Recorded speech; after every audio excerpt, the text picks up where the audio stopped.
If you are new to this channel, hey, I'm Megan and I am a sexual assault advocate. April is Sexual Assault Awareness Month, and what that means is every single year there is a public campaign that is used to raise awareness about sexual violence and hopefully to provide education for communities.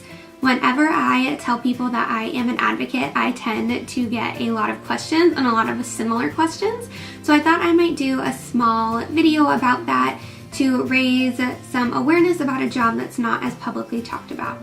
I wrote down the most commonly asked questions and I'll just go through them one by one and kind of vamp on them and see where we go. But the first question that I always get asked is, what does being a sexual assault advocate actually mean? So the position was obviously created for a support system for people who have experienced sexual trauma. So what that means, at least at my current agency, is I can provide accompaniment during a SART, or otherwise known as a forensic exam, after a sexual assault has occurred. I can go to the police station with a survivor if they'd like to file a report. That can be intimidating, so having someone there can be helpful. I can also attend court with a client if their case ends up being picked up. In addition to all of that, I do a lot of other things for my agency. In addition to those three, I don't want to say main things, but big things. With my clients, I can provide ongoing crisis counseling. Our emphasis tends to be on coping, like what can we do right now to make things a little bit better for you. I am not a licensed clinician, so if I feel like someone needs more long-term support, I can always refer them to our counseling department or to an outside agency. I am one of the coordinators of the PREA program at our local detention facility. PREA is the Prison Rape Elimination Act.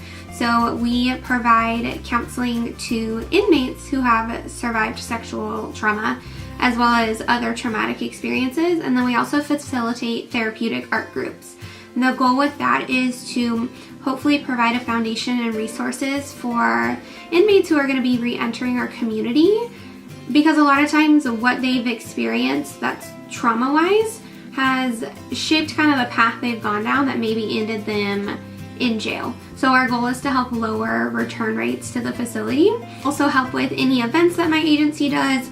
So of course for Sexual Assault Awareness Month, Domestic Violence Awareness Month, Sex Trafficking Awareness Month, we do events for all of those. We also participate at our local middle and high schools where we provide information about consent, sexual assault, we talk about healthy boundaries, and then sometimes the schools will do events and then we'll come and assist with that.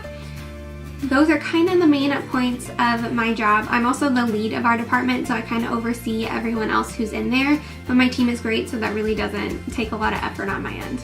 So another question that I tend to get a lot is asking if sexual assault is really a prevalent issue. And I know it's one of those things that we would rather not think about occurring in our communities, right? We don't want people that we love and care about to be affected by sexual violence, but the real deal is the Department of Justice released a very conservative number that 321,500 people are victims or survivors of sexual violence every year in the United States. And quite candidly, that's only for ages 12 and up. So that's not even including instances of child sexual abuse. And a lot of times too we get asked, isn't that just a female issue, a woman issue?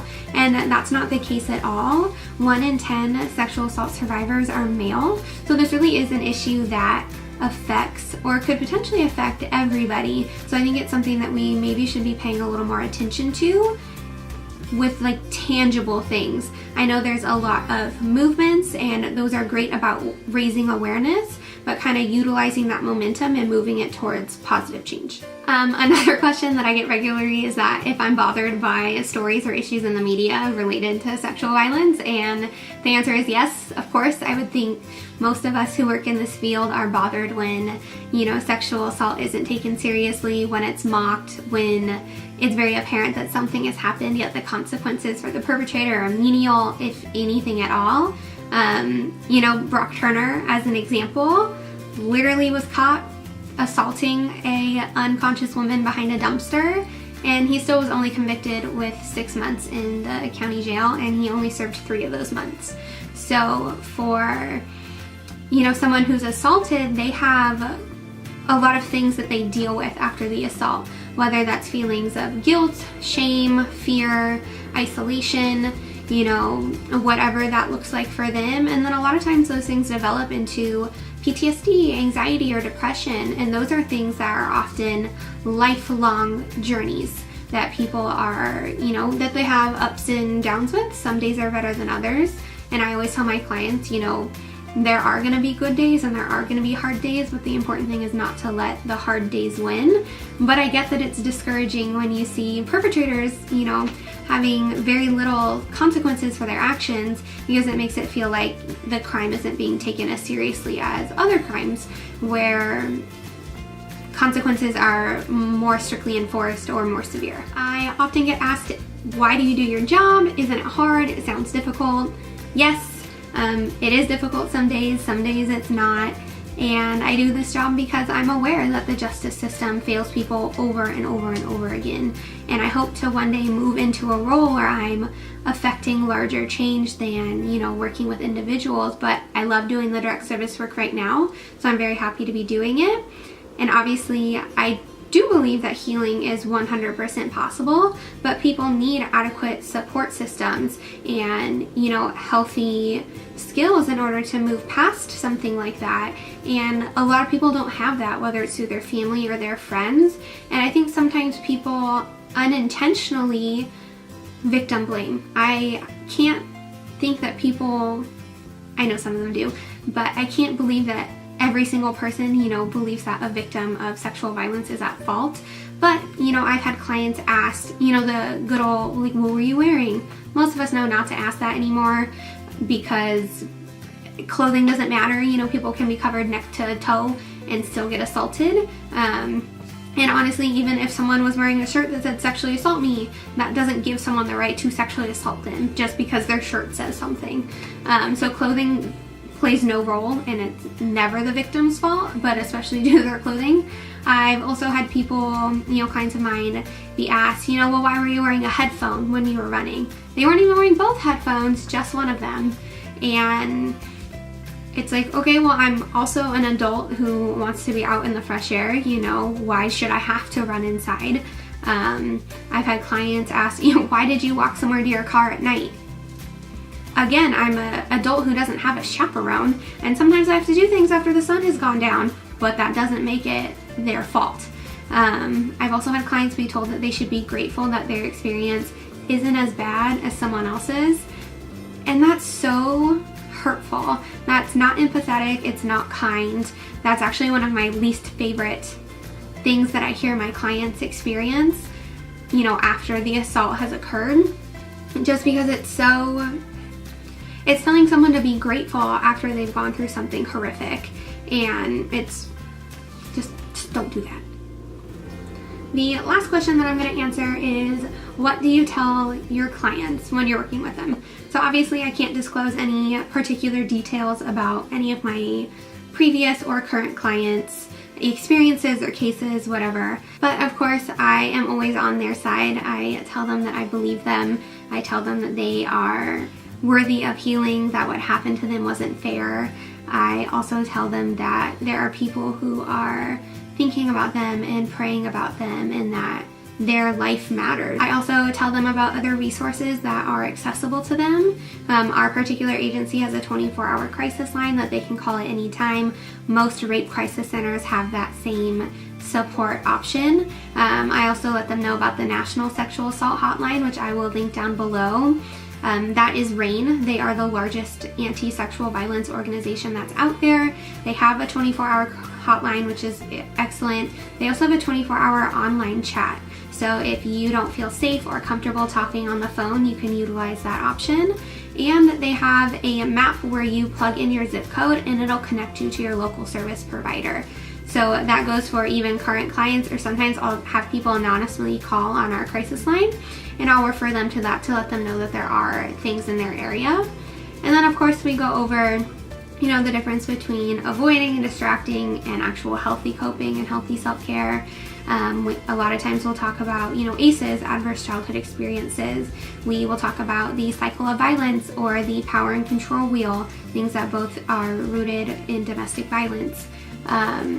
You know, every single one of my clients is unique, and a lot of times they have multiple instances of trauma that we're addressing. So I might start seeing somebody because they're a sexual assault survivor, but then I found out, you know, they lost their child, and so they're still struggling through that grieving process.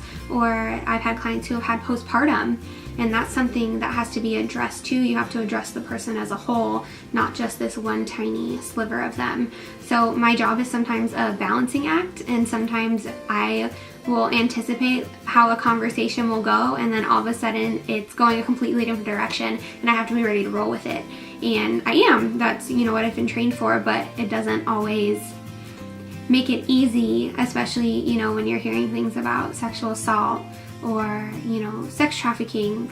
When you're not prepared, you still have to appear prepared, you still have to appear ready, and so you kind of have to go in with that game, like that game face mindset on. But I always tell my clients too, because I'm not perfect, so if I react, you know, I always tell them that I'm a human being. You know, what they went through was terrible, and obviously I'm visibly moved by that, but that doesn't mean that I'm not capable of helping them. I might just need a minute to process with them, and then we can move forward.